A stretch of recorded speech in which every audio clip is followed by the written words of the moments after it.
You are listening to Meet the Thriller Author, the podcast where I interview writers of mysteries, thrillers, and suspense books. I'm your host, Alan Peterson, and this is episode number 174.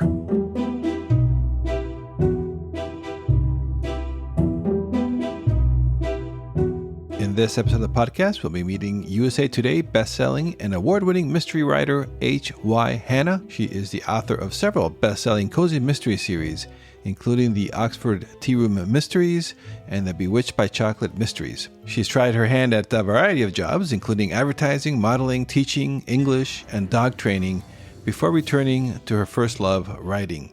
I had a great time chatting with Xinyi about her writing, the hard work that she puts into becoming a successful indie author, and a lot more. So stay tuned for that interview coming right up. But for show notes and to access 170 plus interviews with other mystery and thriller authors, go to thrillerauthors.com.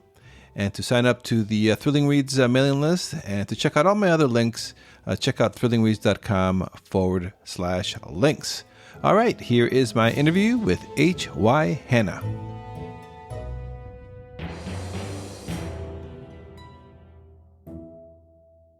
Hi, everybody. This is Alan with Meet the Thriller Author. And today on the podcast, I have H.Y. Hanna, who is a USA Today bestselling author. She writes fun, cozy mysteries filled with quirky characters, lots of laughs, clever twists, and cats with big personalities. Welcome to the podcast.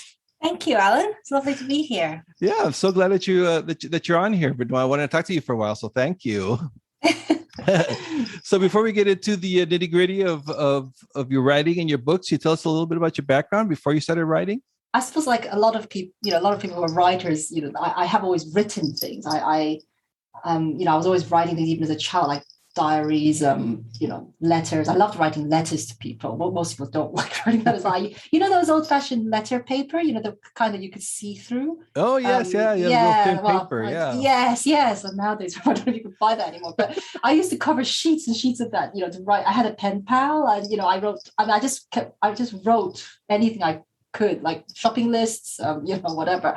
But I never actually considered being a writer as such. Like it was almost a bit like you didn't really want to admit it to yourself, that you enjoyed writing, but it seemed almost slightly shameful to say you wanted to be a writer. I think partly because I'm from Taiwan, and so in Chinese culture, in Asian culture, being a creative is not really very aspirational. Usually they want you to be a doctor or, an accountant or lawyer or one of the sort of professions. And saying you want to be a creative, whether you want to be an artist or dancer or something is quite kind of frowned upon. And so I think, and I was very much the kind of child that always did what I was told. I was very I wanted to be the good girl and do what I was supposed to. So I think for a long time I didn't allow myself to even consider it as a possible career, because it just, it's a little like saying I want to be a rock star. Kind of thing. It seems almost a bit grandiose and kind of embarrassing. So for many years, my early kind of adult life, I tried sort of a succession of different jobs. I just tried to fit in, basically. And I did, office jobs. I was a marketing manager. I worked in advertising.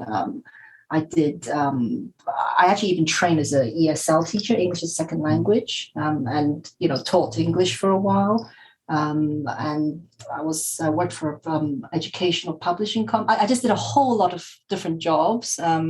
I did dog training, I did modeling, I did just, everything just to try and sort of, fit in really and do a sort of a conventional kind of 9-to-5 thing. I think like all along, I was never really happy. I was always sort of, just kind of marking time, I suppose. And then I sort of was approaching my 40th birthday. And, you have that sort of big, you start thinking, what am I doing with my life kind of thing. And I just sort of, and all along, all through this, I had been writing. And I did actually briefly in my 20s, I did have an agent. I started writing a novel then and very quickly got an agent, actually. And she was submitting to publishers at the time. And I didn't, I got quite close to a book deal and then it fell through. And then I very quickly gave up. I just sort of thought, it's obvious that, like everyone says, writing is just, a dream. It's just silly to even think about. But obviously, as I got older, I started thinking about it again, and I think, and so I thought, okay, fine, you're not getting any younger, and you've got to just try and you've tried everything else. It's time you sort of do what you really want to do. And actually, even then, I didn't I didn't say, oh, I'm going to write a novel, because that again seemed too far, too grandiose kind of thing. So I did freelance writing for a while. So I wrote for magazines and newspapers and such, and it was good. It sort of, it gave me the idea that you could write for a living, that you could earn a living writing. And then, there was sort of a short step from that where I sort of realized actually what I really wanted to be writing was novels. And then, sort of finally got the courage to sort of get back into that, I suppose, and just give it a proper go. Will you do that in secret, or were you telling your family about this? No, it was. I mean, my husband is amazing. Like he was incredibly supportive all along. And I mean, I married very young, so he was there with my first novel attempt, etc. And he's always been very supportive. He's actually much better than me. Like he's very, he has real faith in me, whereas I'm very quick to just think, oh no, the whole thing is just, I'm just dreaming.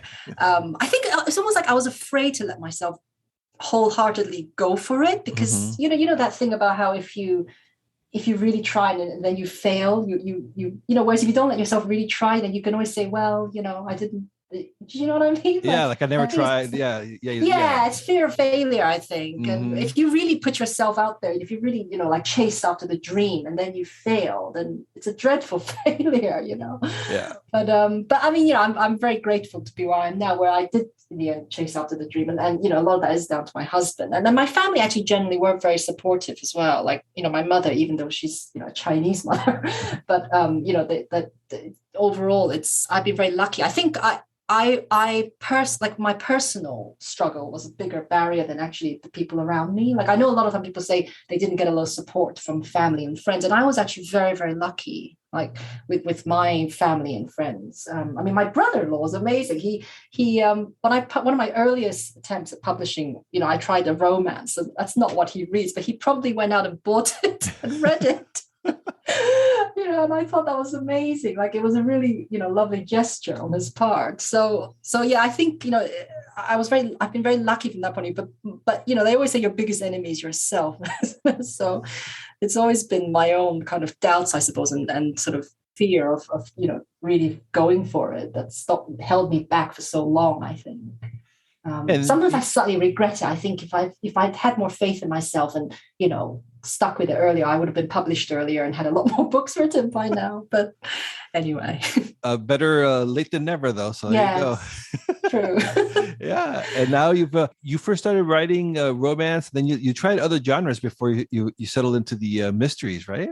Yeah, I mean, I always wanted to, again, it was the same story. I think I always, mystery is really where, I mean, I read, the genre I like to read is crime fiction. So, and that's what I was reading all the time, all sorts of crime, like psychological suspense, police procedurals, mysteries, etc. But when I started, and that was, when the indie sort of revolution was happening, there was a lot of kind of talk about how you had to write romance in order to succeed or to sell. And so I suppose I sort of fell to that. And partly because for me, it was very important. I think because I always had this struggle with myself to allow myself to be a writer, so to speak, I've always felt that I had to be able to justify being a writer, as in I had to be able to earn as much being a writer as I would have if I'd got into a normal job. Normal in quotation marks. And so therefore for me, it wasn't just about, it wasn't just about publishing and finding an audience. It was, it had to sell, it had to actually earn a decent income for me to feel like it was a justifiable career path. And therefore I was very keen to make sure I wrote something that was commercial. And I think that's why I fell very much in the beginning into the romance genre, because that's what everybody kept saying, that's what would sell. It just wasn't me, really. I kept producing these stories where, at the end, like the couple wouldn't get together, and then the reader will just be like, but what happened? Like, there's no, they didn't get together. And I'll go, yes, but they found out who murdered the rest. There'd be too many dead bodies. And after I worked out that actually my focus was not on whether they got the happily ever after, but whether they ever found out who killed whoever it was. So yeah, I switched eventually, to writing mysteries, and actually, and like I guess like these things, when you finally do the thing you really probably were meant to do in the first place, it just I was very lucky again. Like my cozy mysteries took off very quickly, and I never really looked back. But I did. I did by then. I'd been publishing for a few years, and I think those early years did help because I did learn things like, for example, market, like understanding the market and what a readership expects from a particular genre, those kind of things, which do matter, and how those things affect whether a book sells much more than necessarily brilliant writing. And that was your first series? Was that the English Cottage Garden Mysteries? No, that was the Oxford Tea Room Mysteries was my the first. Oxford Teas, yes. Yeah. So, and that was what I mean. Like because at the time when I started thinking about it, I wanted to write a series set in Oxford because I thought, it would be very interesting for people, to get a glimpse into sort of the world of the university, which is quite sort of eccentric and unique. And also, obviously with the Gothic colleges and all that, it's quite a good setting for mysteries. But I originally thought of something a bit more like Inspector Morse. I don't know if you follow that series. It's like a British, detective series. So something a bit like that, bit more serious, bit more atmospheric and darker. And I had this idea of, but set in the college, so like the lead detective would be a student at one of the universities, and she goes to university there, and stumbles across murders as such. But then I realized as I was sort of starting to write it, that actually it didn't fit the market because an amateur sleuth usually would fall into cozy mysteries, and cozies have a particular tone, and they have a particular kind of setup that readers expect. They usually want a quaint setting, they want sort of eccentric comical characters, larger than life characters.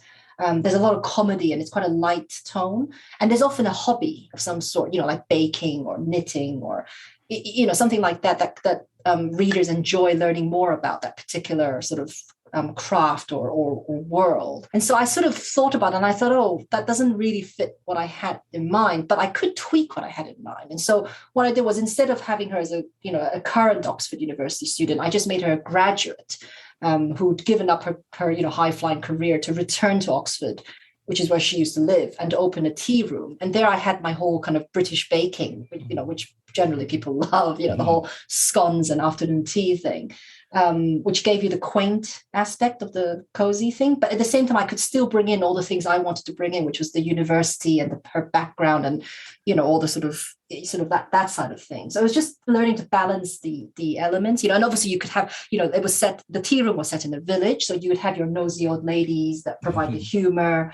There was a cat involved. And, so all the elements, ingredients that cozy mystery readers like to have, but with my unique sort of take on it, because it's set against the backdrop of Oxford University and the whole kind of the Cotswolds as a setting. Yeah, but that's the one though that wasn't the cat in those first books based on your actual cat?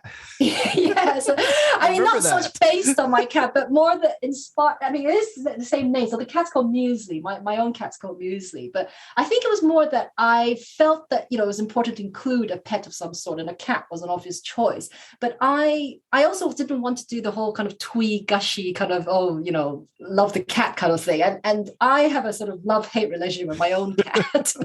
I mean, obviously I do love her, but cats have been very, very frustrating. And I've always been much more of a dog person. And we have a cat, we got a cat because my husband loves cats. And so I've had to learn to live with a cat.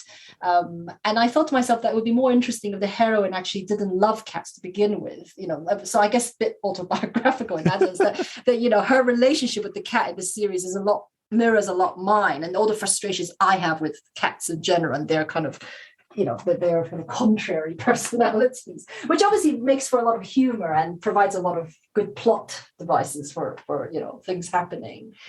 So yes, the cat is very much inspired by my cat. And there are certain instances, like there's a scene in one of the books where the cat ends up underneath the floorboards, and in the house, and they have to bring the fire engine out to rescue it. And my cat didn't actually do that, but she was showing a lot of interest in a grate that led into the sort of the framework of the house. And so you sort of you look at these things and you get ideas, and you sort of take it from there. What about like the murder, like the story ideas? Where do those come from? Do you base those on like you read a news story or something, or how does those come to you? Not new story. No, mostly I don't know. I think. Well, I don't know. I mean, as a mystery or a sort of crime author, or something, you probably the same thing. Like, you're always sort of thinking, what if kind of thing, and they just. I guess they just pop out of you everywhere. Like, you're always looking at a situation slightly differently. That you always wonder if, but like, for instance, like a few days I had this thing where I was with my husband in the car. We were driving, and the car in front of us, I could see the silhouette of like the head of the person driving. And then in the passenger seat in front was like somebody slumped over who obviously was sleeping. I mean, I hope they were sleeping. but we were behind them for ages, and I looked at them, I kept thinking to myself, what if they weren't sleeping? What if they're a dead body? What if, this, and maybe they're, like, and you just start, I guess it's an overactive imagination, Yeah. or even things like, I remember going to some, several years ago when we were, looking for a house and stuff, you were going to visit a lot of open homes. I don't know if they do that in the US, but in Australia, when you tend to have open homes where you have one day where all the people could come in to view the house rather than having individual viewings. And so I was there, and I thought to myself, I wonder what it would be like if you were an estate agent and you arrived to open up a house for an open home and there was like a dead body lying on the floor. I mean, I'm sure it's all been done before, but it's just stuff like that happens to me all the time. So I sort of think, what if? That's the great mind. That's the great thing of the of mystery and crime writers. They always look at something and they see it different from everybody else because they're looking at I wonder what if a body could fit in there. Yeah, I know. Or what if this was poison instead of whatever, Or what if so and so is lying and actually his wife hasn't gone away to see her mother. Actually, she's dead. Part of writing the book do you find most interesting then when you're actually sitting down to write your books, and what do you find more challenging? Well, I hate the blank page. Oh, I'm sure probably. I hate the beginning. Like, you have an idea, obviously, a premise, but you then have to sit down and you literally have a blank page. I'm not one of those writers that can write different scenes and then put it all together, unfortunately. Like, I'm quite a linear writer, so I find that if I haven't got the establishing scene in the first couple of chapters and I can't move on, even though I vaguely know what happens, I still need to write things in chronological order. So it's very frustrating sometimes, where you just can't, you can't move forward. And so I hate the first draft. It's like the most painful kind of getting blood out of stone kind of stage. But I love editing. I mean, most people hate editing, but I actually love editing. I feel like it's the stage, when you polish it into a diamond.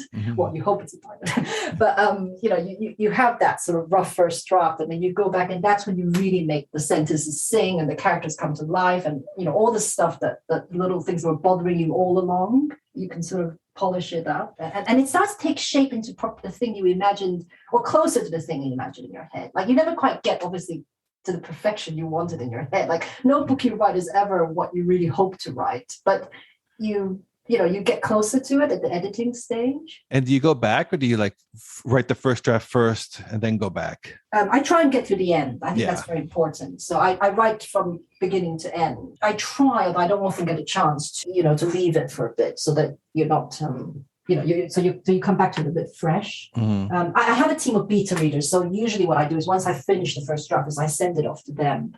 And then, which then gives me a little bit of a break from it. And then when they come back to me with all their comments, by then I would have already thought of some things myself, of things I'd like to choose, after you've mulled over it for a few days. Or sometimes you sort of think, all along, actually, that was what I was trying to get at or something. And then by then they get all their comments come back as well. And so I then go back through the whole thing from the beginning and incorporate, all the changes that I wanted to make based on my own kind of feelings and on all the sort of feedback I get. And then after that, obviously, there's the actual editor and, proofreader, or the sort of official stages. But that's sort of the earlier stuff is my own kind of process. So your cat was an inspiration for your cat's character. What about people? Do they ever make it, people in real life, do they ever make it into your books or no? Not whole scale. Like, I know people often think that. Like, it's very funny. I think people always think they recognize themselves, and actually, when they do, it's never them. Like, because I've had people say, they think they're someone, and actually they're probably someone else in the story, but they actually don't recognize themselves. It's a very common thing. I think people have an image of themselves that actually doesn't match up with how other people see them very often. But not, I mean, I haven't ever, because it wouldn't be very useful. I mean, I imagine you'd feel the same. Like if you took someone whole scale, they wouldn't fit your story. So I tend to lift things, like I might take someone's name because I like it, or I like it fits the character I have in mind. I might take a particular quirk of theirs, like they always wear dark rimmed glasses, or the way that they always cover their mouth when they laugh, or, little, I guess you're a bit like a magpie, when you're going around. I mean, I guess I am basing on people in his, when I interact with people, I'm always observing them and unconsciously. And then when you create a character, you must be cherry picking all the bits and pieces of people you've met and putting them all together into a new character. But I've never used someone like completely, and if it's names, like I often pick names just because I like the name, not because not because the person reminds me of that character. You said in your tea mysteries, the Oxford obviously is a real setting. Is your other series, they're always based in real locations, or do you make your own places up? Well, they're all set in the Cotswolds or near Oxford. So yes, that's a real location, but the actual places are not real. I mean, even the Oxford Tour Mysteries, the actual colleges I use are all fictional colleges, mainly for libel reasons. You don't want to start suggesting that a dean of a college is a murderer and you end up in trouble.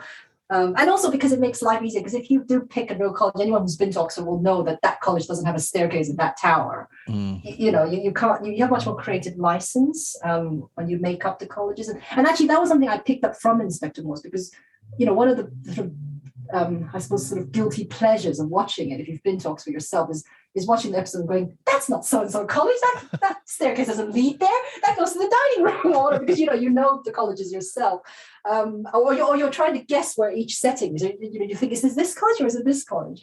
So that's quite good fun. And so I did notice that the TV series made all the colleges in the Morse episodes, and in Lewis, which is sort of the spin-off, they're all made up colleges. And so I basically did the same thing, But I mean, Oxford itself obviously is, the city is. I think I have a general rule where basically, if it's not slanderous, if it's not a negative representation, then I keep the real place. So I do have things happen in certain pubs in Oxford, or certain sort of, at the Covered Market, which is a very famous tourist destination. That's as it is. But if anyone is murdered there, or if any kind of negative thing happens, then I tend to change the name of the place. I was curious too, because you also have a series which is, and I don't know too much about the paranormal. So yeah, it's a subgenre of cozy, which is the paranormal cozy mystery. So the idea is that you have magic as well as the usual kind of mystery plot line, I suppose. So you have all the usual cozy ingredients, but there's the addition of magic or sort of paranormal characters. I thought I'd give that a go. I had this idea, and it is set in the Cotswolds still, but it's set in a fictional village in the Cotswolds. And I wanted to write something that was, because I love food, and so all my, like I obviously the first one was all about baking, and this one was all about chocolate. And so it was about sort of, when people talk about cacao and chocolate, and the whole kind of there's this magic inherent in the actual chocolate itself, like a lot of the old mythology around chocolate. So I was sort of playing with that idea, but obviously setting it in the Cotswolds and in a village, and then having it's all about a girl who she's an American. Well, she's sort of ostensibly American, but she discovers essentially that she was adopted by her American family, and that she was born in England, and so she comes back at the start of the series to find her real family, and essentially discovers this village and finds that she's supposed to be descended from a line of sort of witches, essentially, with the power sort of, and in particular powers to do with chocolate. So there's a lot of chocolate in the series. People who like chocolate, there's a lot of sort of tempting descriptions. Do you have like recipes? Do you share recipes at all in the books, or not in the chocolate, but I do in the Oxford Tea Room one. Yeah, there's sort of traditional English recipes, baking recipes. But I actually, to be honest with you, I find with the paranormal mystery, because there's obviously magic involved. I've usually they're meant to be quite lighthearted, kind of a bit like Sabrina the Teenage Witch, that sort of thing. where you snap your finger and then there's a spell. But I sort of didn't realize when I started writing it that I don't actually like it never occurs to me to use magic. So I keep finding myself plotting them as like real mysteries and then reminding myself, oh, wait, you can use magic to solve this problem. But I don't particularly like having, magic just be a sort of like just at the last minute, just solving everything with a spell. And so I find a lot of the time my preoccupation in that series is trying to decide whether the murder has been so usually the murder is something that has a paranormal slant, and then you get a lot of local gossip or rumors saying, so-and-so was killed by witchcraft or so-and-so was killed by, I don't know, vampire or something. But a lot of the time, most of the stories about whether it could have been magic or whether it could have been just, a real life explanation. And I work very hard to try and make sure that the mystery fits both ways, I think because I don't know if you ever watched X-Files, but I was a massive fan of X-Files. Yeah, I used to love that show, yeah. Yeah, and so I love that constant back and forth, between Mulder and Scully of there could always be a scientific explanation for a lot of the things that he was insisting was paranormal. And so I think, I imported that, that's my mindset anyway. So, because I'm very science based. And so I brought that into the series that, that people think it's magical, but you actually often don't know until the end of the story whether it was a magical cause or it was just coincidence and, one of those things. And it's a mix, so you don't always know. You have all these different series that you're writing. I'm kind of curious, do you work on one at a time, or do you like multitask on these different series when you're writing them? I rotate around them only because I have to, otherwise the fans get upset. So you can't. I mean, I think it would be easier probably if you stayed in one series for a while, because once you leave the world, it's you come back to it. It's like a car that won't start in the morning. You have to sort of rev back into it again. But and there's a different voice and tone, for each series. But I mean, in reality, you have to rotate, because otherwise you would end up leaving the fans of one particular series waiting for too long. If if you didn't do. I mean, I suppose maybe if you wrote faster, but I can't write fast enough to do multiple in one series. In the beginning, when I'm launching a series, I do more books in that particular series to start. To get it going.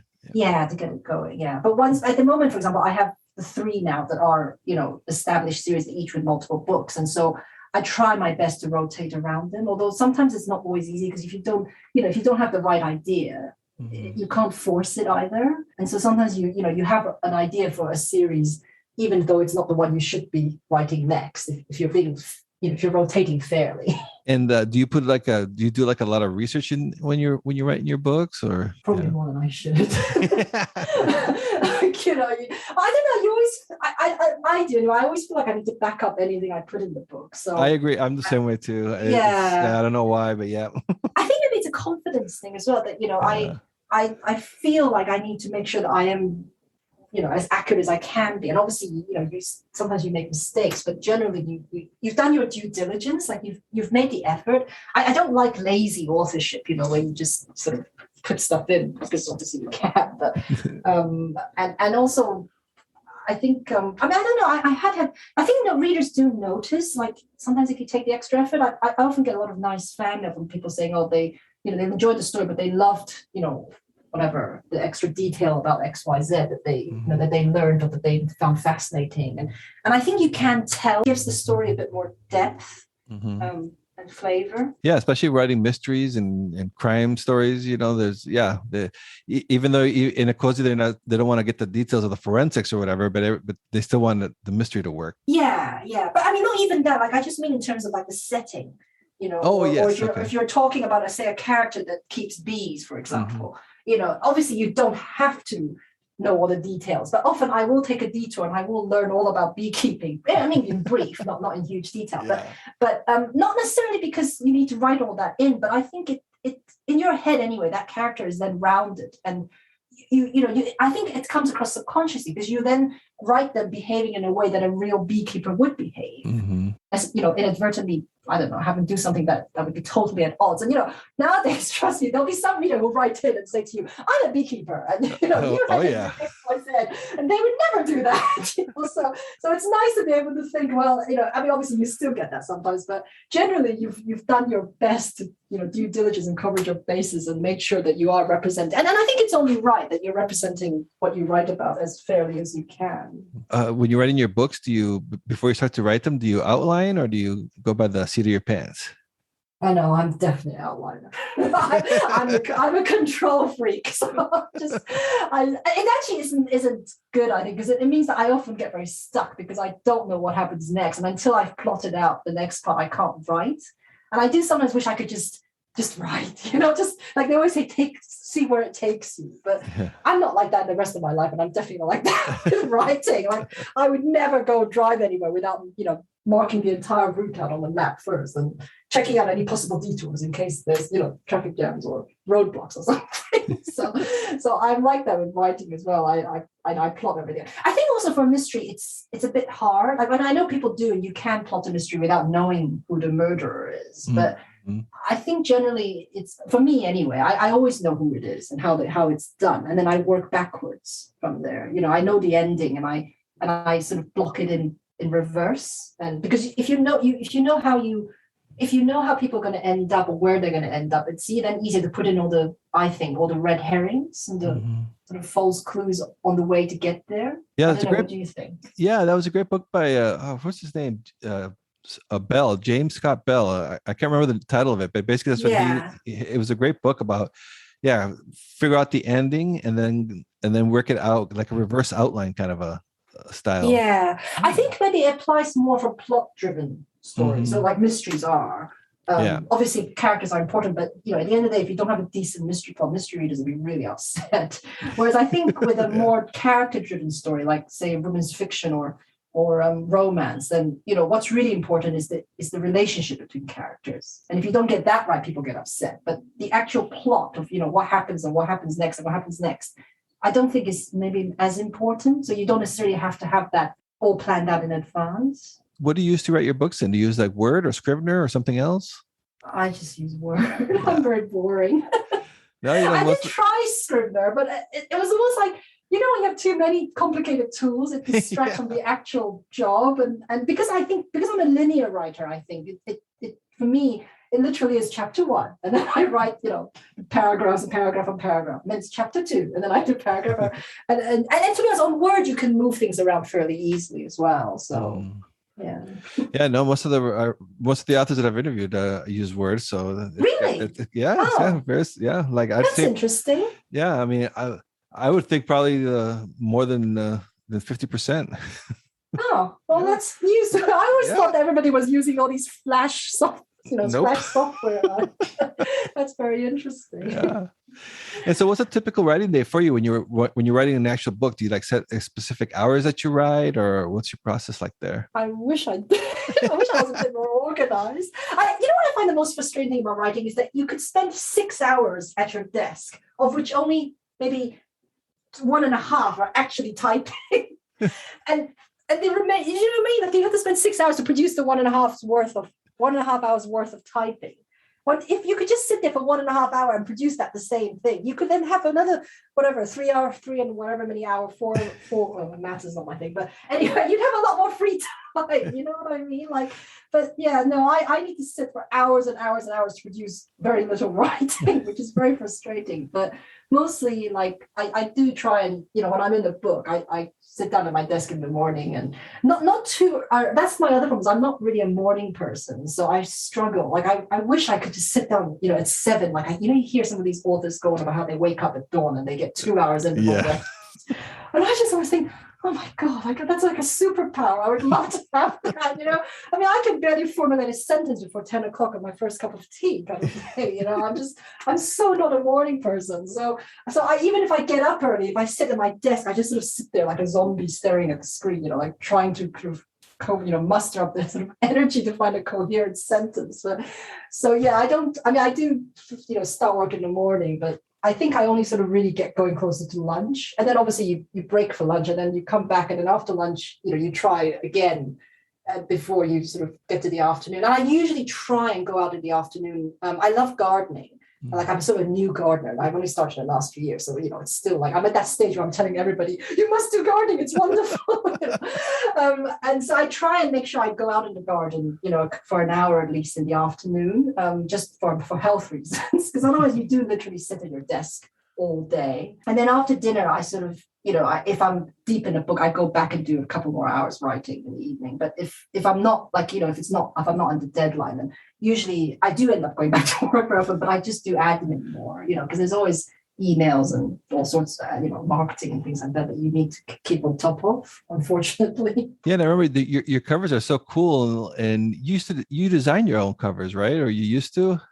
I do actually. Oh, that's so saying cool. that because you're not supposed to, and I always try and keep. Well, no, but they're good though. You don't. If you're doing them and they're not good, then you're not supposed to. But you have the talent. Yeah, so. but still, I mean, in general, like I always talk about, don't do your own covers because that is the general advice. Yeah. But I mean, I did the reverse. I used to have done professional design, and then I just sort of fell into doing them myself. I found it quite stressful with the whole back and forth kind of feedback. It was just the situation I was in, but sometimes you're sort of tiptoeing around people's egos or worried about upsetting them if you want a slight more tweak than and I found what was happening was I was having to like do mock-ups myself on Photoshop to show the designer what I wanted. And after I started thinking, this is really stupid. If I could do a mock-up, it's only one step further to actually doing the cover. And I just had to learn a few skills. I do have an art sort of background, so it's sort of it's helped, I suppose, like just understanding negative space and, perspective and all that sort of stuff. So. And what's your latest book now? What's what series are you working on now? I'm working actually on the next book, the 11th book in my Oxford Tea Room Mysteries. Oh, awesome. So yeah, that's back to the first one, which the readers are very happy about. I keep thinking, this series has got, over 10, well, it's got 10 books plus a prequel. So I keep thinking, it's quite a long series and I should really maybe be starting another. I'd really like to start another. So I've got so many ideas for series I want to start, but the fans love, this series. And so, it's very hard. Like you sort of feel like you want to keep the fans happy as well. Mm-hmm. And obviously you still have ideas of stories, you could tell. So I'm working on the next book in that series. And I noticed that I was doing a little, looking at your Amazon page, you have a lot your books have been translated in like German and a whole bunch of different languages. How? German and I've just started French. Yeah. Oh, wow. So there's a big market for cozies in those countries? I don't know, to be honest. I hope so. I mean, Germany has done very well. I've been surprised at how well it's done. And French, I've only just sort of ventured into the market. So I'm definitely keeping my fingers crossed that there is a market. But I think in terms of, I just, for me, it was, I actually always had a very big German readership, which I was surprised by, like in terms of my markets, in terms of where the sales came from after the US and the UK. In fact, German often used to match the UK. Oh, wow. And so so when I sort of finally got around to doing translations, it seemed a logical thing. And then, but I didn't, like translations are quite a big investment and you sort of, you don't really know what your expectations are, but I was very pleasantly surprised. So yeah, I think the whole German market is growing at the moment though. So that's definitely helped. And also from the point of view that as a population, like they are readers and they've really embraced ebooks.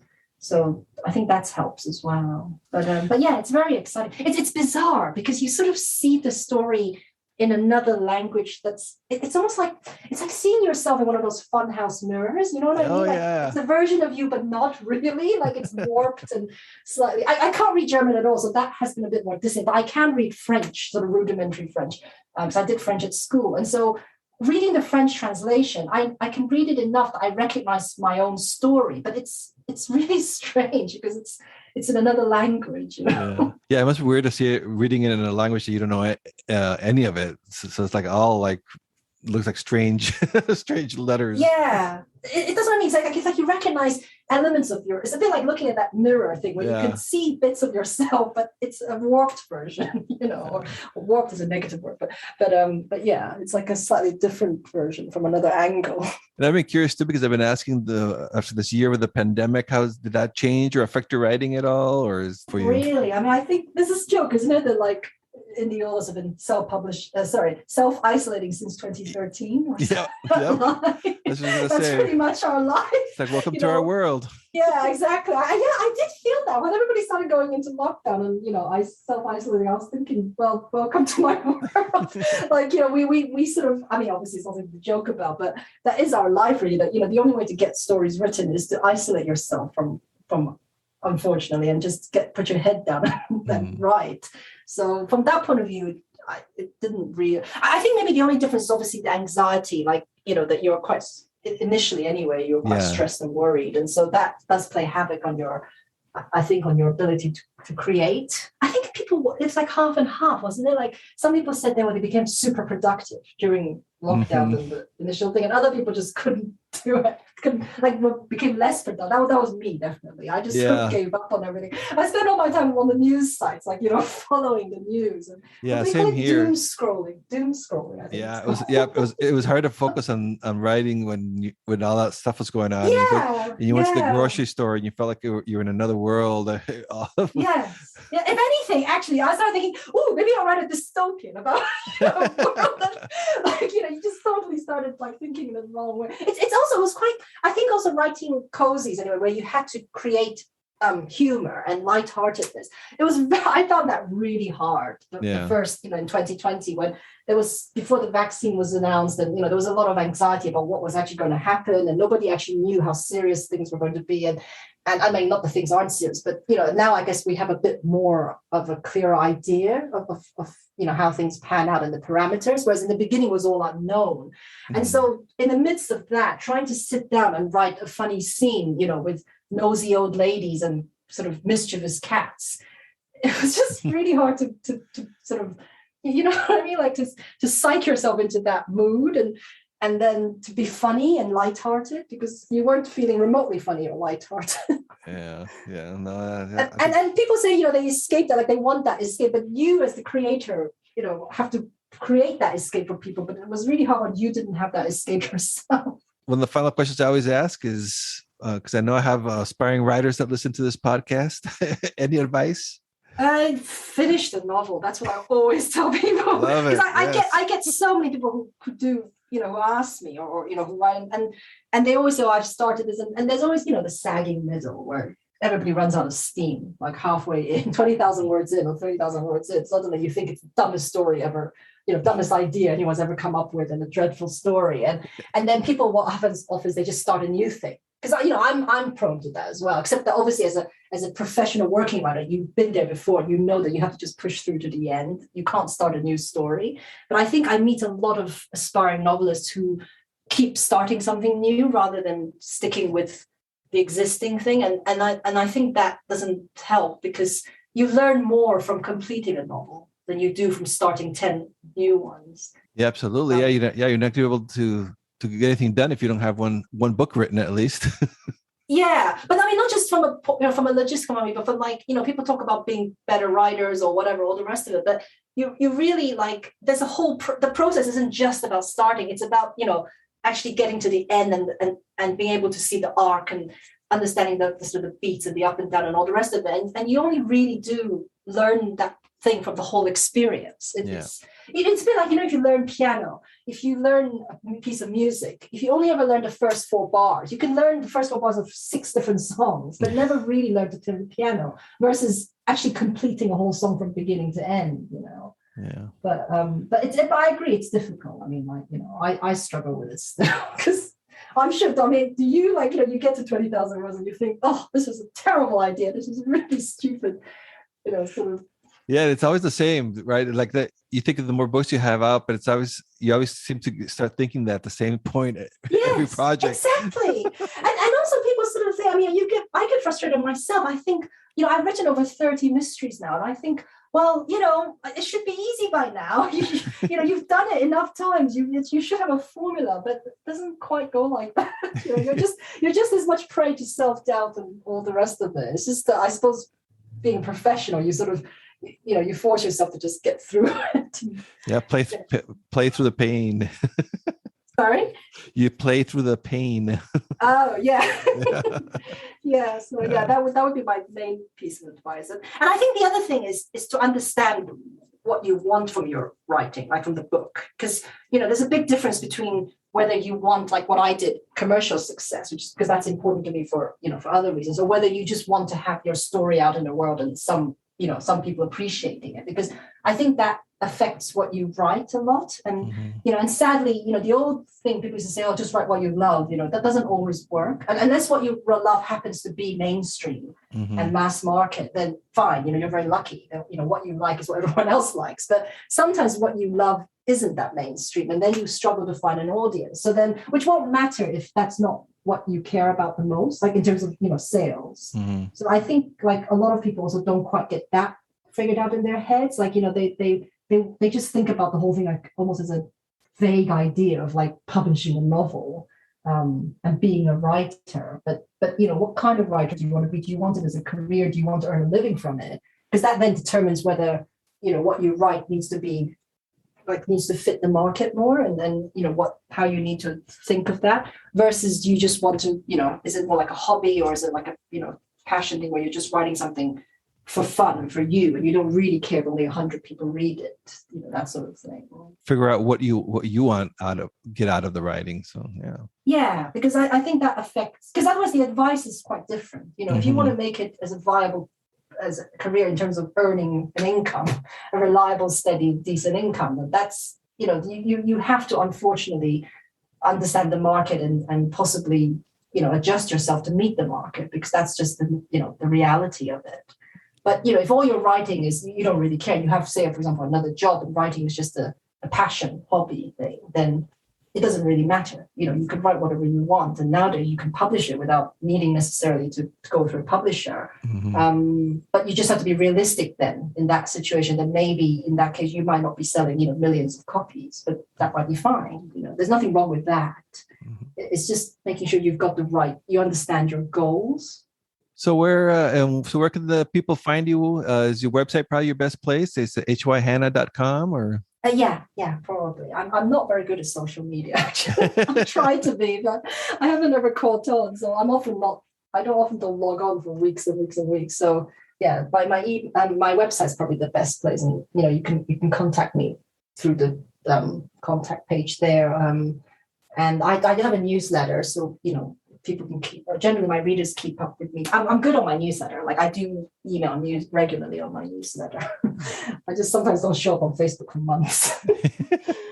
All right. Well, thank you, Shini, so much for being on the podcast. Really enjoyed talking to you about your work and your books. It was a lot of fun. Thank you for having me. I feel very honored to be here. And it was lovely chatting with you. It was, yes. Thank you for listening to Meet the Thriller Author. I hope you enjoyed my conversation with one of your favorite writers of mysteries and thrillers. Or if this episode's guest is new to you, I hope you give their books a chance. Helping listeners discover new authors and books is one of the coolest outcomes of doing this podcast.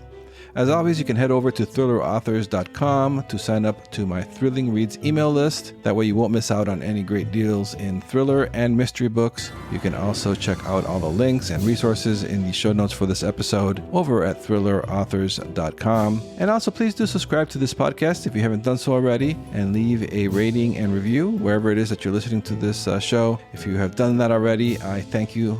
I really do appreciate your support. For my other links to my author website, social media haunts, and more, check out thrillingreads.com/links. All my links will be on that page. So that's it for this episode. See you next time, and stay safe out there.